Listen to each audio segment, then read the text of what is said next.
So, after watching this video, I came to the conclusion it's mostly talking about the act of white collar crimes.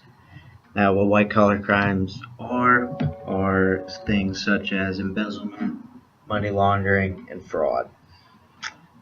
Um, Now, these are obviously some very, very big offenses in the business world, and they are talking about uh, this book that this person that he's interviewing.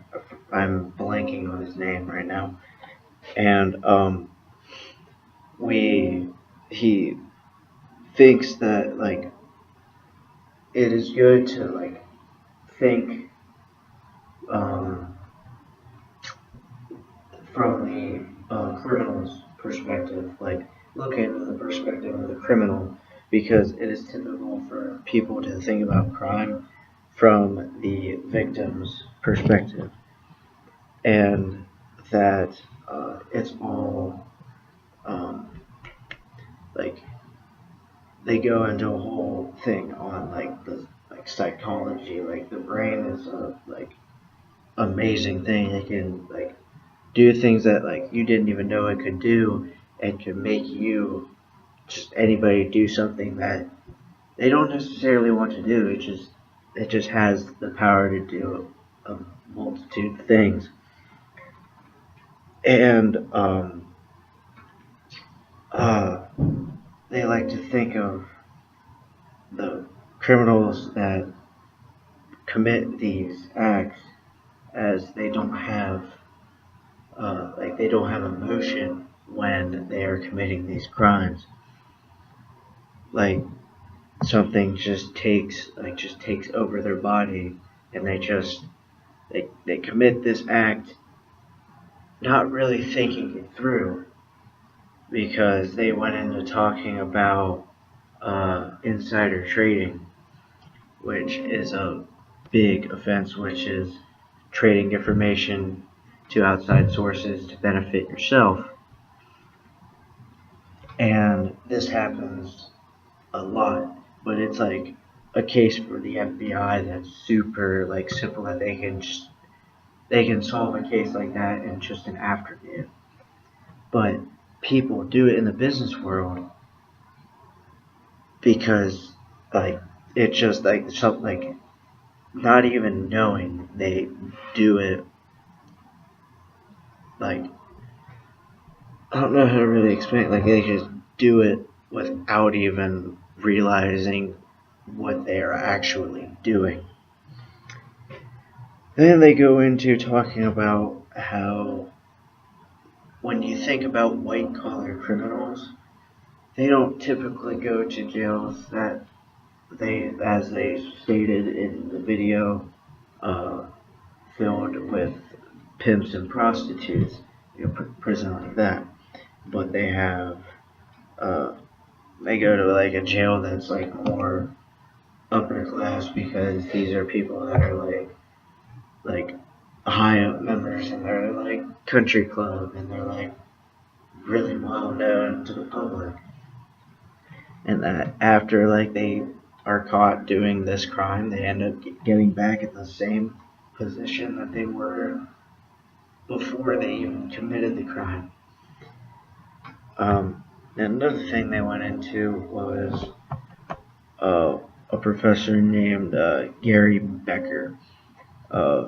Gary Becker thought crime could be a rational act, depending on the person committing it.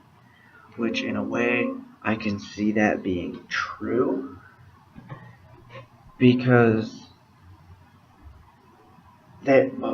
behind every crime there is usually a motive.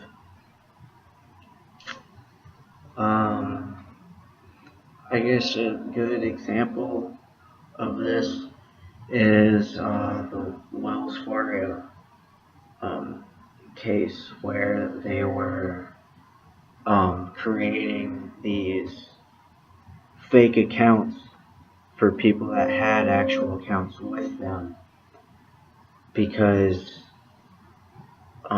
they weren't meeting their quotas for the month or the year. So they decided to start making these fake accounts for all the other people that actually have accounts with them. So they're gonna like these people are having multiple accounts that they don't even know about, and Wells Fargo was just profiting off of those accounts to meet their quotas.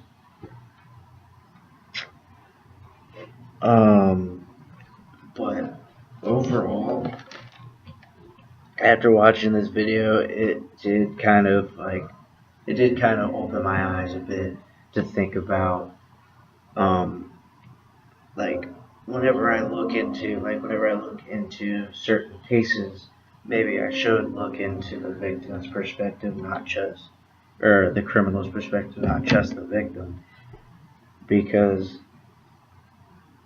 with every crime there is a motive, and it's a good thing to know. It's a good thing to try and pinpoint what exactly the motive of the criminal was, because once you figure that out, you can figure out ways to stop these types of crimes. Like maybe you notice a trend in motives when it comes to a specific crime, and you can create these these steps to try to minimize these types of crimes.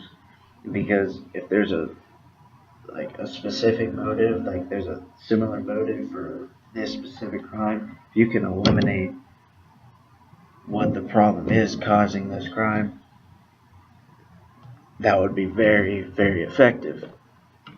But overall, I thought this was a really good video. It opened my eyes a good bit about white collar crime and how I should be looking into cases further on in this course.